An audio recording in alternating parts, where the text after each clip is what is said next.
I've removed all the wires except for the upper one on the bow and the stern. I like to keep them as extra insurance gaps in here, but Gel Magic will fix them.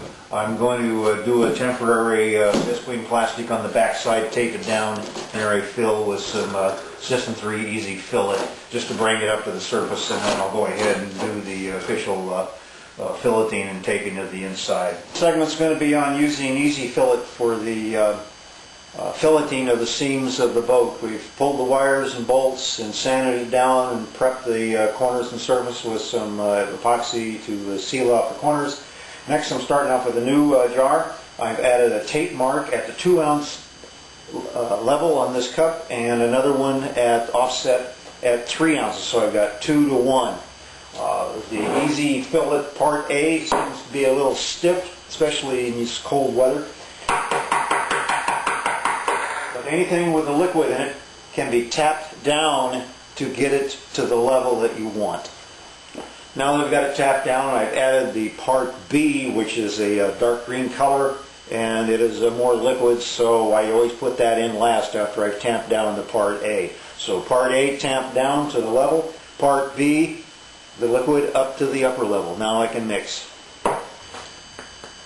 Okay, we've got her all mixed up, and now I'm going to put it into my plastic bag, just an old can with a leftover soft plastic bag, hopefully one that doesn't have, I find the ones that don't have pleats in the corners work the best. Just turn it on an edge and act like a cement mixer, pouring out its load into a form.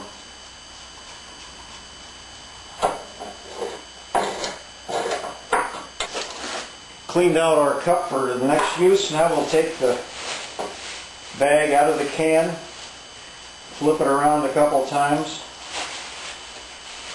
put a little knot on the end of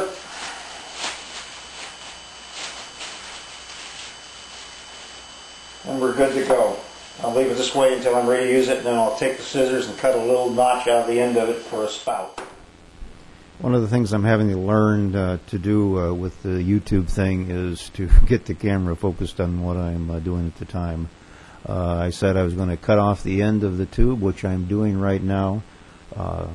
Take the cut end application bag and then start squeezing out a line along the seam, and then it will depend on where you're at as to how much you're going to do. The bottom area keel seam may take more, the seams along the edges may take less. Judge what you're doing and then apply as needed.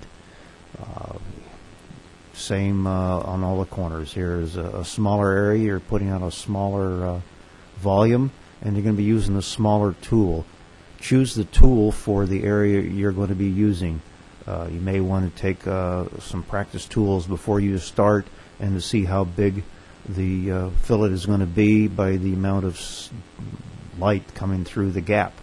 You may need to shape the filleting tool to the radius that you want to end up with for your final fillet. The same goes for, you can use, on this picture my friend Bob is using an old plastic jar lid, which made a nice smooth fillet and was good to go. So that's how you do it. In my haste to get going on YouTube videos, I forgot to put my gloves on when I was using the Gel Magic. Epoxy products, you always want to use gloves so you don't get a cumulative effect over time by using them. Always wear your gloves. Remember that. Thank you very much.